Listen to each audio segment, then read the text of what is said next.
മനുഷ്യ വന്യജീവി സംഘർഷം തടയുന്നതിന് വനംവകുപ്പിന് സാറ്റലൈറ്റ് ഫോണടക്കം വാങ്ങാൻ 3.71 കോടി രൂപ അനുവദിച്ചു. ഉൾക്കാടുകളിൽ നിന്നും വിവരങ്ങൾ അപ്പോൾ തന്നെ ലഭ്യമാക്കാൻ ഇതിലൂടെ സാധിക്കും. ഇതോടെ അതിവേഗം വന്യജീവി സംഘർഷ രക്ഷാപ്രവർത്തനങ്ങൾ നടത്താൻ വകുപ്പിന് കഴിയുമെന്നാണ് വിലയിരുത്തൽ. സാറ്റലൈറ്റ് ഫോണും ഡിജിറ്റൽ സംവിധാനങ്ങളും അടക്കമുള്ള ആധുനികവൽക്കരണത്തിന് വനംവകുപ്പിന് സംസ്ഥാന സർക്കാർ ദുരന്ത നിവാരണ ഏജൻസി മുഖേന 3.72 കോടി രൂപയാണ് അനുവദിച്ചിരിക്കുന്നത്.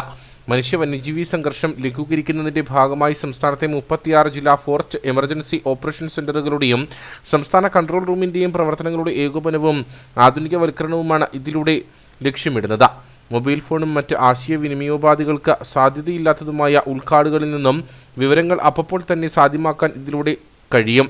ലഭ്യമായ വിവരങ്ങൾ ഉടൻ ജില്ലാതലത്തിലും സ്റ്റേറ്റ് എമർജൻസി ഓപ്പറേഷൻ സെന്ററിലും എത്തിക്കുന്നതിനും ഡിജിറ്റൽ സംവിധാനങ്ങൾ ഒരുക്കും.